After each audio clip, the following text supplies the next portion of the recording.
High, আমি অন্বেষা। আবার চলে আসলাম একটা নতুন ভিডিও নিয়ে। আর আজকের ভিডিওটা কিন্তু তোমরা পারলে সেভ করে নাও বা শেয়ার করে রাখতে পারো, যাতে তোমরা হারিয়ে না ফেলো, কাজে লাগতে পারে। এটা হচ্ছে দিয়া, আমার মেহেন্দি আর্টিস্ট।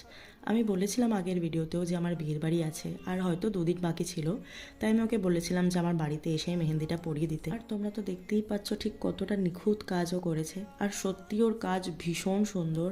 তাই যারা চাইছো যে কলকাতার মধ্যে অ্যাফোর্ডেবল প্রাইসের মধ্যে যে একজন ভালো মেহেন্দি আর্টিস্টকে বুক করবে, আমি এখানে নাম্বার দিয়ে দিলাম, তোমরা দিয়ার সাথে কন্ট্যাক্ট করে নিতে পারো। ওর সাথে আলাপ হয় একটা বান্ধবীর বিয়ের বাড়িতে, আর সেই সময় যখন মেহেন্দিটা পড়েছিল আমি এখানে ছবি দিয়ে দিলাম। তখনও খুব সুন্দর কাজ করেছিল, এবারও আমার ভীষণ পছন্দ হয়েছে। আর ভীষণই অ্যাফোর্ডেবল প্রাইস, তোমরা ভাবতেও পারবে না। আর মেহেন্দির কালার স্টে করা নিয়েও তোমাদেরকে ভাবতে হবে না, তাই আমি নাম্বার দিয়ে দিলাম, ডিসক্রিপশনও দিয়ে দেবো। যদি কোনো দরকার পড়ে ওকে কন্ট্যাক্ট করে নিতে পারো। So yeah, that's it for today's video. By.